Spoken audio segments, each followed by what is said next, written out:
సాహితీ మిత్రులకు నమస్కారం. వనజా తాతినేని కథల ఛానల్కు సుస్వాగతం. విభిన్న కథల సమాహారం వనజా తాతినేని. మిత్రులారా, ఈరోజు నేను వినిపించబోతున్న కథ రేపటి టీచర్లు. రచన జగద్ధాత్రి. మిత్రులారా, ఈ కథను పూర్తిగా వినండి. ఈ కథ విలువైన విభిన్నమైన కథ. విద్యారంగంలో చర్చలు లేవనెత్తిన కథగా దీనిని అభివర్ణించారు. ఇప్పుడు కథలోకి వెళ్ళిపోదాము. రేపటి టీచర్లు. Good morning madam.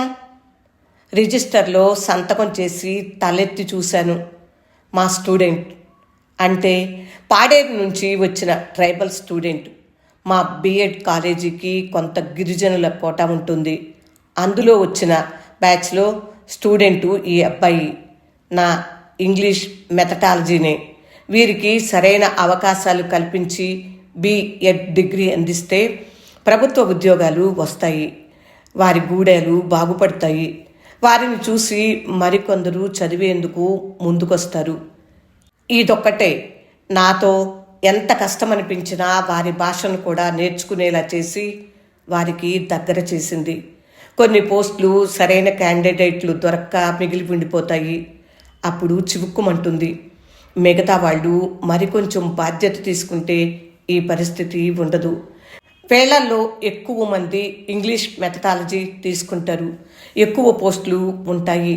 Single teachers స్కూళ్లలో ఈసారి బ్యాచ్లో 10 మంది ఉన్నారు. అందులో 7 ఇంగ్లీష్ తీసుకున్నారు. అయితే సోషల్ లేదా లెక్కలు మొదటి మెథడాలజీ, రెండవది ఇంగ్లీష్. తెలుగు తీసుకోవటానికి ఇష్టపడరు వీళ్ళు. అలాగని ఇంగ్లీష్ వచ్చని కాదు, అస్సలు రానిది ఇంగ్లీష్ తీసుకుంటే ఉపయోగం అని, తర్వాత ఇంకా అభివృద్ధి ఉంటుందని. ఏమిట్రా పొద్దున్నే విసుగ్గా అన్నా నవ్వుతూనే. స్టాఫ్ రూమ్ వైపు నడుస్తుంటే నాతో పాటే నడిచి వస్తున్నాడు తాను కూడా. ఏమిటి సంగతి, వెంటపడ్డావు? నవ్వుతూ అడిగా. మరండి మేడం. ఏంట్రా నసుకుడు? వెళ్ళండి, అందరూ ప్రాక్టికల్స్కి తయారవ్వండి. నిన్న లెసన్స్ అలాట్ చేశాను కదా, వాటికి నేను చెప్పిన మోడల్స్ని తయారు చేసుకోవాలి. ఎక్స్టర్నల్స్ కన్నా ముందు నా దగ్గర చెప్పాలి. అర్థమైందా? ఏరి మీ కాబోయే టీచర్లు? ఎప్పుడు వాళ్ళని కాబోయే టీచర్లనే అంటాను. అలా వారి చదువు గొప్పదనం గుర్తు చేస్తుంటాను. కొండధరలు అని కూడా అంటూ ఉంటాను. అలా వారి పెద్ద మనసుని మెచ్చుకుంటాను. నేనంటే మిగిలిన లెక్చరర్స్ కూడా అలాగే అనటం. చివరికి స్టూడెంట్స్, స్టాఫ్ అందరూ వాళ్ళని అలాగే పిలుస్తారు. వాళ్ళు మాత్రం ఏమీ అనుకోరు. అసలేమైనా అనుకోవాలని కూడా తెలియని పుట్ట తేనియ అంత స్వచ్ఛమైన మనసులు వాళ్ళవి. అదే మేడం, మాకిచ్చిన లెసన్స్ అన్నిటికీ మోడల్స్ తయారు చేసేసాం. కానీ అయితే ఇంకేం, తెచ్చేయండి. ఈరోజు ఓసారి ప్రాక్టీస్ చేసుకుందాం. అసలే రేపు మనకు వచ్చే ఇంగ్లీష్ ఎక్స్టర్నల్ చెండ శాసనుడు అంట. బ్యాగ్ సొరుగులో పెట్టి నా బీరువాలో బుక్స్ తీయటానికి తాళం తీస్తున్నా. కొండ ఒక్కసారి ఏడుపు మొదలు పెట్టాడు. హే కొండ, ఎందుకలా ఏడుస్తున్నావు? నాకు చాలా జాలి అనిపించింది. అది కాదు మేడం, లెసన్ ప్లాన్ అన్నీ రాసేసాం. కానీ లెసన్ చెప్పాలంటే భయంగా ఉందమ్మా. వాళ్ళందరూ క్లాస్ బయట నన్ను అమ్మ అంటారు, క్లాస్లోనే మేడం అంటారు. వాళ్ళ పట్ల నేను చూపే ఆత్మీయత బహుశా నన్ను వాళ్ళకి దగ్గర చేసింది. అందరూ స్టూడెంట్స్తోనూ ఆత్మీయంగా ఉండటం నా మనస్తత్వం. భుజానికి కళ్ళు తుడుచుకుంటూ తాను అలా చిన్న పిల్లాడిలా చెప్తుంటే నాకు చాలా బాధ అనిపించింది. ఇది ప్రతి బ్యాచ్లోనూ నేను ఫేస్ చేస్తాను. వీళ్లే కాదు, ఇంకా అసలు ఇంగ్లీష్ రాని వాళ్ళు కూడా మంచి అవకాశం వస్తుంది అని డిఎస్సిలో ఇంగ్లీష్ తీసుకుంటారు. కానీ పాఠాలు చెప్పే దగ్గరికి వచ్చేటప్పుడు ఇలాగే డేలా పడిపోయి ఏడుస్తారు. ఒక్కొక్కసారి బాగా జ్వరం పెట్టేసుకుంటారు. ఇవన్నీ ఎక్కువ ఇంగ్లీష్ వాళ్ళకే ఎదురవుతాయి. మళ్ళీ లెక్కలు కానీ, సోషల్ కానీ, సైన్స్ కానీ ఎంత బాగా చెప్తారు, తెలుగులో కదా. ఈ కొండ చేతి రాత చూస్తే అసలు ఏ కాన్వెంట్లో చదువుకున్న వాడైనా పనికిరాడు. ముత్యాలు పేర్చినట్టు ఉంటుంది. కొండ, నువ్వు, వరాలు, లచ్చంనాయుడు మీరంతా మొన్న నా దగ్గర బాగానే చెప్పారు కదా నాన్న. అలా భయపడితే ఎలా? నేనుంటాను కదా మీ పక్కనే అనునయంగా అన్నాను. May I come in madam? గుంపుగా 10 మంది, 3 ఆడపిల్లలు, 7 మగపిల్లలు, అందరూ నా స్టూడెంట్సే గుమ్మం దగ్గర నిలబడ్డారు. Yes come in. ఏంటర్రా అందరూ కట్టకట్టుకుని వచ్చారు? అదే మేడం మీతో మాట్లాడాలి అని. అందులో బాగా మాట్లాడేది ఎరికమ్మ. తాను సోషల్ ఇంగ్లీష్ అమ్మాయి. సోషల్ పాఠం ఆ అమ్మాయి చెప్తుంటే నిజంగా ఎంత బాగుంటుందో. నేను నా పాఠాలు అయ్యాక సోషల్ పాఠాలు కూడా వింటుంటా. మంచి సామాజిక అవగాహన అన్వయంతో చెప్తారు పిల్లలు. ఏంట్రా మాట్లాడేది? ఫైనల్ ప్రాక్టికల్స్లో మీ పాఠం నన్ను చెప్పమంటారా ఏంటి? అది కాదు మేడం, భయంగా ఉంది. ఓర్ని, భయం ఎందుకు? నా దగ్గర చెప్పలేదు. ఎలా సులువుగా చెప్పాలో మీకు నేర్పలేదు నేను. మరి ఇప్పుడు ఇలా భయపడితే ఎలా? మీ దగ్గర చెప్పాలంటే ధైర్యంగా ఉంటుంది మేడం. కానీ బయట వాళ్ళ దగ్గర నసికింది దేవమ్మ. తాను లెక్కలు ఇంగ్లీష్ స్టూడెంటు. భలే చెప్తున్నారా మీరు. ఎన్ని బ్యాచ్లు మీలాంటి వారిని పంపించాను. ఎన్నిసార్లు చెప్పాను భయపడకూడదు అని. అవును మరి, మీ దగ్గరైతే ధైర్యంగా చెప్తారు. మీరు ఉంటారు కనుక. మీకు ప్రతి బ్యాచ్కి ఈ ప్రహసనం అలవాటేగా నవ్వుతూ అంది ఫిలాసఫీ లెక్చరర్. మమ్మల్ని అంటే బీఎడ్ లెక్చరర్స్ని టీచర్ ఎడ్యుకేటర్స్ అంటారు. ఏం చేస్తామని, ఈ ఇంగ్లీష్ ఉందే ఇదొక మహమ్మారిలా భయపెడుతుంది నవ్వాను. కానీ మీరు ఉండబట్టి ఎక్కువ మంది ఇంగ్లీష్ తీసుకుంటారు. మరి మీరు ఆ మహమ్మారికి భయపడకుండా చేస్తారుగా. అయినా మీరుండగా వాళ్ళకు భయం ఎందుకు? హలో, మీరు ముందు నా సబ్జెక్ట్ రికార్డ్ సబ్మిట్ చేయండి.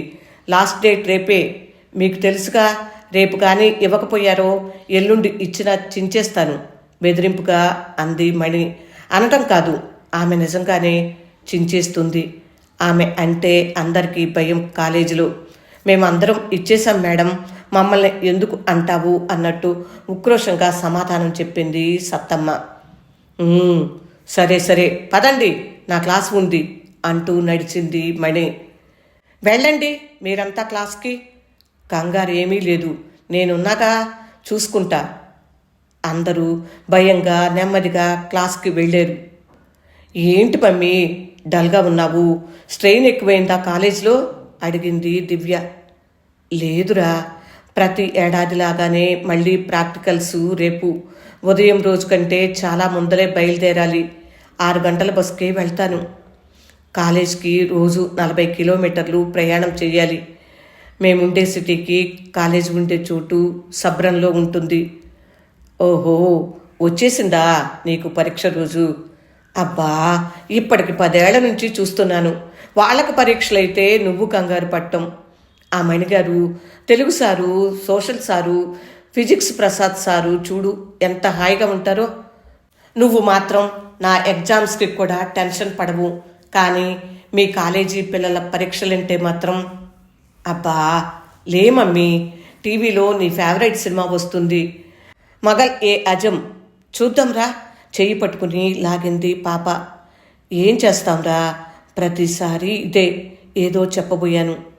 మాతా ధరణి, ఇంక మేము నీ సుత్తి భరించలేం కానీ లే సినిమా చూద్దాం చెయ్యి పట్టుకుని లాగి నిలబెట్టింది పాప. నేను పడుతున్న బాధ తనకేం తెలుసు. చిన్నపిల్ల. మౌనంగా హాల్లో టీవీ దగ్గరికి కదిలాను. విద్య మనిషి జీవితంలో అత్యంత ముఖ్యమైనది. విద్య, ఆరోగ్యం ఈ రెండింటిని ప్రైవేటైజ్ చేయొద్దని మహామహులు చెప్పిన మన ప్రభుత్వాలు ఎల్పీజీ అంటూ చేయనే చేసింది. ఒక ఇంజనీరు మంచివాడు కాకుంటే ఒక బ్రిడ్జ్ కూలిపోతుందేమో, కానీ ఒక ఉపాధ్యాయుడు మంచివాడు కాకుంటే ఒక తరం పాడైపోతుంది. ఒక టీచర్ కనీసం 100 మందికి పాఠం చెప్తే ఆ పాఠాల్లో నాణ్యత లేకుంటే పిల్లలు ఏమి నేర్చుకుంటారు, ఏమి చదువుతారు? ఇన్ని బిఎడ్ కళాశాలలు ఉండి కొందరు మంచి ఉపాధ్యాయులనైనా తయారు చేయగలుగుతున్నామా అన్నది నన్నెప్పుడూ వేధించే ప్రశ్న. బీఎడ్లో చాలా చిత్రమైన విద్యార్థులు వస్తారు. కొంతమంది డిగ్రీ నుంచి వస్తే మరికొంతమంది పీజీ చదివి వచ్చిన వాళ్ళు ఉంటారు. ఇంకా ఏజ్ లిమిట్ ఎక్కువ ఉంది కనుక కొందరు ఎప్పుడో డిగ్రీలు చేసి వదిలేసినా ఇప్పుడు మళ్ళీ పిల్లలు కాస్త ఎదిగాక టీచర్లుగా ఉద్యోగాలు చేద్దామని చదవటానికి పెళ్ళైన ఇల్లాళ్ళు పిల్లల తల్లులు వస్తారు. ఏంటమ్మా, నీకన్నా నీ స్టూడెంట్స్ పెద్దగా ఉన్నారు అంటుంది పాప. ఇన్ సర్వీస్ హెచ్ఆర్స్ కూడా వస్తారు. అందరినీ స్టూడెంట్ టీచర్స్ అంటాం. మామూలుగా కాలేజ్ చదువు చెప్పినట్టు ఉండదు బీఎడ్. రకరకాల ఏజ్ గ్రూప్స్, కుటుంబ నేపథ్యాలు, ఇంకా కొందరు జీవితంలో నష్టపోయిన వారు మళ్ళీ జీవితాన్ని చక్కదిద్దుకోవటానికి వస్తారు. విడాకులు పొందిన అమ్మాయిలు, భర్తలు పోయిన వారు, రకరకాల మనస్తత్వాలు. అందరినీ డీల్ చేయటం చాలా కష్టంగా ఉంటుంది. బాగా చదువుకునే మెరికల్ లాంటి పిల్లలు కూడా ఉంటారు. అందరికీ డిగ్రీలోనో ఇంటర్మీడియట్లోనో చెప్పినట్టు ఒకే మోసలో చెప్పేయటం కుదరదు. కొందరు ఎంతో బాగా చదువుతారు, పాఠాలు చెప్తారు. నేను ఇంగ్లీష్ చెప్తాను, సైకాలజీ చెప్తాను. ఉపాధ్యాయులుగా వాళ్ళు పిల్లల మనస్తత్వాలను అర్థం చేసుకోవాలి. అందుకే మనస్తత్వ శాస్త్రము. కానీ అది నేర్పేటప్పుడు వీళ్ళ మనస్తత్వాలను అర్థం చేసుకుని నేర్పాలి. అందరికంటే కాస్త వయసులో పెద్ద కనుక అందరినీ అర్థం చేసుకుంటాను కనుక నన్ను మా స్టూడెంట్స్ అందరూ బాగా ఇష్టపడతారు. వాళ్ళని మంచి టీచర్లుగా తయారు చేయలేమా అన్న ఛాలెంజ్ నాకు నేనే చేసుకున్నాను. అందుకే ఎంత ఆలోచన, శ్రమ. ప్రతి బ్యాచ్ చివరి రోజు ఫేర్వెల్ నాడు ఒకటే చెప్తాను. డియర్ స్టూడెంట్స్, మీరందరిలోనూ మంచి టీచర్ లక్షణాలు ఉన్నాయి. మీలో కొంతమంది డిఎస్సి సాధించి ప్రభుత్వ టీచర్లు అవుతారు. కొందరు ప్రైవేట్ స్కూల్లో, కార్పొరేట్ స్కూల్స్లో టీచర్స్ అవుతారు. వీళ్ళకి ఎలాగూ తప్పదు. బాగా చెప్పకపోతే తీసేస్తారు. కానీ గవర్నమెంట్ టీచర్ జాబ్ వచ్చిందా మీరింకా చదవరు, నాకు తెలుసు. అయితే అందరికీ ఒకే మాట, మీరు కనుక టీచర్స్ అయితే దయచేసి అప్పుడప్పుడైనా సిన్సియర్గా పాఠాలు చెప్పండి ప్లీజ్. దేశ భవిత్యం తరగతి గదుల్లో నిర్మింపబడుతుంది అని కొటేషన్ రాయటం కాదు, నిజంగా క్లాస్ రూమ్లు రాబోయే తరాలను తీర్చిదిద్దే ఆలయాలని గుర్తుపెట్టుకుని మసలుకోండి. ఇది నా సందేశం కాదు, విన్నపం. ఇక్కడ మీరు ఏ పాఠాలు ఎలా చెప్పాలో నేర్చుకున్నారు. దానికి ఇంకా మీ తెలివితేటలు, కృషి జోడించితే మంచి ఉపాధ్యాయులు అవుతారు, జాతి నిర్మాతలు అవుతారు. నేనేదో ఉద్విగ్నంగా మీకు ఇవన్నీ చెప్తున్నాను అనుకుంటున్నారు. కానీ మీ జీవితంలో, మీ టీచర్ వృత్తిలో మీరెప్పుడూ నిత్య విద్యార్థిగా ఉంటే మంచి విద్యార్థులను తయారు చేయగలుగుతారు. అమ్మ ప్రేమ, నాన్న శిక్షణ రెండూ అందించే స్నేహితుడు లాంటి మంచివారు టీచర్లు. మీ అందరూ మంచి ఉపాధ్యాయులుగా, దేశానికి మంచి పౌరులను అందించేవారిగా కొనసాగాలని నా ఆశ, ఆశీర్వాదము. నా మాటలు ఊరికే పోవు. కొందరు మంచి పేరు తెచ్చుకుని వచ్చిన వాళ్ళు ఉన్నారు. నేను పంపిన 4వ బ్యాచ్ అనుకుంటా, వాసు అనే అబ్బాయికి బెస్ట్ టీచర్ అవార్డు వచ్చింది. ఇలా ఎక్కడెక్కడో మా స్టూడెంట్స్ గురించి ఎవరెవరి నుండో వింటుంటాం. అదే ఈ వృత్తిలో ఆనందం, తృప్తి. అయితే వాళ్ళని పరీక్షలు పాస్ చేసేటప్పుడు మాత్రం చాలా సంఘర్షణకు గురవుతాను. ప్రాక్టికల్స్, రికార్డ్ మార్కులు 700 మార్కులు మా చేతిలో ఉంటాయి. అందుకే బిఎడ్ లెక్చరర్లు అంటే స్టూడెంట్ చాలా విలువ ఇస్తూ భయంగా మసులుతారు. స్టూడెంట్స్ అందరికీ మళ్ళీ పర్సంటేజ్ బాగుండాలి. రాత పరీక్షల్లో తగ్గిన ప్రాక్టికల్స్లో అందరికీ ఫస్ట్ క్లాస్ మార్కులు వేయాలి. పరీక్షల పేపర్లు కరెక్ట్ చేసేటప్పుడు కూడా ఇదే బాధ నాకు. ఎప్పుడూ ఒకటే ఆలోచన నన్ను వేధిస్తుంది. నాణ్యత లేని ఉపాధ్యాయులను తయారు చేసి దేశం మీదకి వదిలి ద్రోహం చేస్తున్నామా మేము? ఉపాధ్యాయులకే ఉపాధ్యాయులం కదా, లేక కేవలం ఈ డిగ్రీ ఉంటే జీవనోపాధి కల్పించుకుని బతకాలనుకునే వారికి సహాయం చేస్తున్నామా? ఇదే ఎప్పుడు నా మదిని వేధించే $1 ట్రిలియన్ ప్రశ్న. విద్యా నాణ్యతా ప్రమాణాల గురించి పట్టించుకునే ప్రభుత్వాలు. అందుకే కార్పొరేట్ స్కూల్స్లో తమ పిల్లలను కడుపు కొట్టుకుని చదివిస్తున్న తల్లిదండ్రులు. అలాగని పోనీ కార్పొరేట్ స్కూల్స్లో విద్యా ప్రమాణాలు బాగున్నాయా అంటే అదొక నరక కోపం. పిల్లలకి నూరి రుబ్బి పిల్లల్ని బండ మెషిన్లు లాగా తయారు చేస్తున్న మన విద్యా సంస్థలు. ఏ దేశం ఏ వ్యవస్థ బాగుపడాలన్నా అది విద్య మీద కదా ఆధారం. అలాంటి విద్యని నాణ్యంగా ఎందుకు అందించలేకపోతున్నాం అన్నదే నా వ్యధ. ప్రాక్టికల్స్ రోజు వచ్చిన ఎక్స్టర్నల్తో మాట్లాడుతూ పిల్లలతో పాఠాలు చెప్పించేస్తాను నేను. ముందు బాగా చెప్పేవాళ్ళని ముందు పెట్టి తర్వాత కాస్త వీక్గా ఉన్నవాళ్ళు చెప్పేటప్పుడు అవతలి వాళ్ళని మాటల్లో పెట్టి సర్దేస్తుంటాను. సహజంగా వచ్చిన వాళ్ళు మేము ఎలా చెబితే అలా మార్కులు వేసేస్తారు. ఎందుకంటే వాళ్ళ కాలేజీలకి మేము వెళ్ళినా అంతేగా మరి. ఇలా మా పాస్ పర్సంటేజ్ మాత్రం మాకు కావాలి అంతే. మా కాలేజీలు నడవాలిగా మరి. ఈ బ్యాచ్లో నాకు 50 మంది స్టూడెంట్స్. నిజానికి నేను గమనించాను, వాళ్ళలో చాలా ప్రజ్ఞ తపన ఉంటాయి, కానీ భయపడతారు. ఆ భయాన్ని పోగొట్టేమా వాళ్ళంత గొప్పవాళ్ళు ఉండరు. వాళ్ళలో చదువు పట్ల గౌరవం, ఈ చదువు తాము చదివేసుకుని తమ పిల్లలను తీర్చిదిద్దుకోవాలనే తపన మాత్రం అందరిలోనూ ఉంటుంది. ఇక్కడ పాఠాలు చెప్పలేకపోయిన వాళ్ళు ఎందరో తర్వాత మంచి టీచర్లుగా, ముఖ్యంగా ఇంగ్లీష్ టీచర్లుగా పేరు తెచ్చుకున్నారు. వావ్, ఏమి చెప్పిందండి ఈ అమ్మాయి. నీ పేరేంటమ్మా? వచ్చిన ఎక్స్టర్నల్ పెద్దవారు సత్తమ్మ చెప్పిన ఠాగూర్ పద్యం 8వ తరగతి పాఠం day by day I float my paper boats విని చాలా సంతోషపడిపోయారు. ఇలా రామ్మా. అవును, సియూలీ ఫ్లవర్స్ అంటే పారిజాతాలు అని ఎలా తెలుసుకున్నావు? వెంకట్రావు మాస్టారు చాలా సీనియర్ ఇంగ్లీష్ మాస్టారు. ఆనాటి విలువలు ప్రమాణాలు పాటించేవారు. ఆయన అలా మురిసిపోతూ అడుగుతుంటే నాకు మనసు నిండిపోయింది. మా మేడం చెప్పారు సార్, సిగ్గుపడుతూ చెప్పింది సత్తమ్మ.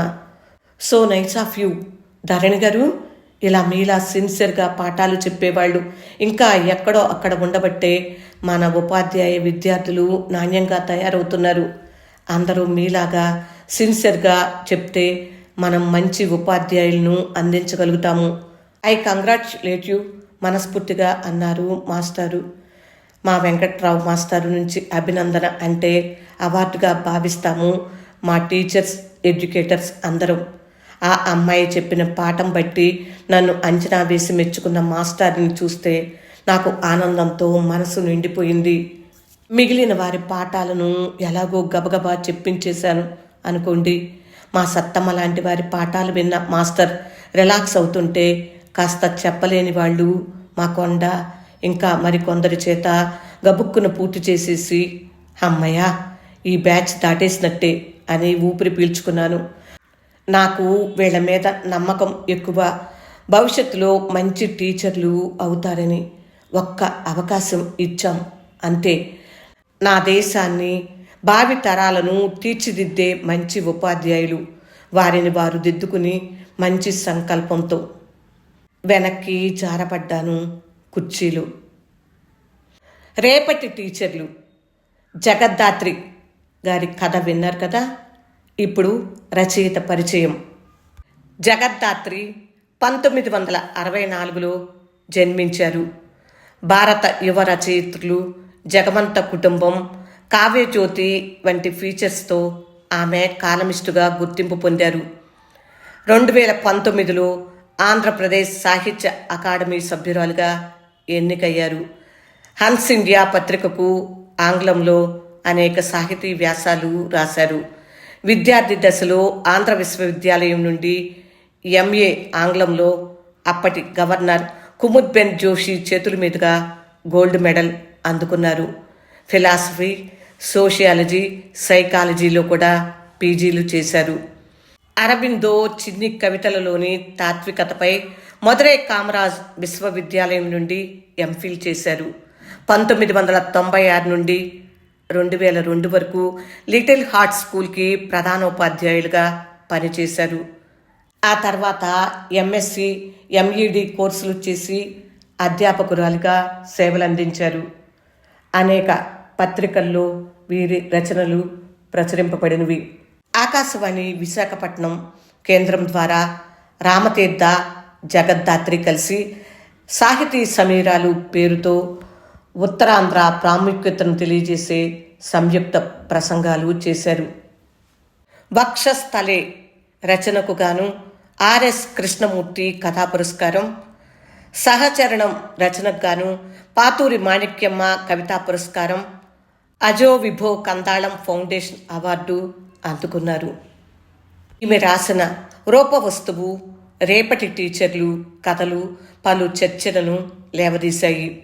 ఎంతో ప్రతిభావంతమైన ఈ రచయిత 2019లో విశాఖపట్నంలో మరణించారు. రేపటి టీచర్లు కథ మీకు నచ్చిందా ఫ్రెండ్స్? చాలా బాగుంది కదా. టీచర్లందరూ తప్పకుండా వినాల్సిన కథ ఇది. రచయిత ఆఖరి కథ కూడా ఇది. కథ మీకు నచ్చినట్లయితే లైక్ చేయండి, షేర్ చేయండి. ఇంకా నా ఛానల్ సబ్స్క్రైబ్ చేయనట్లయితే సబ్స్క్రైబ్ చేయండి. ఈ కథను తప్పకుండా షేర్ చేయండి. ముఖ్యంగా టీచర్స్కు ఈ కథను షేర్ చేయండి. చేస్తారు కదూ? మీ అభిప్రాయాన్ని కామెంట్ బాక్స్లో తెలియచేయండి. మళ్ళీ మరొక కథతో త్వరలోనే వచ్చేస్తాను. అప్పటి వరకు సెలవు. మరి విభిన్న కథల సమాహారం వనజా తాతినేని పూర్తిగా విన్నందుకు హృదయపూర్వక ధన్యవాదములు. నమస్తే.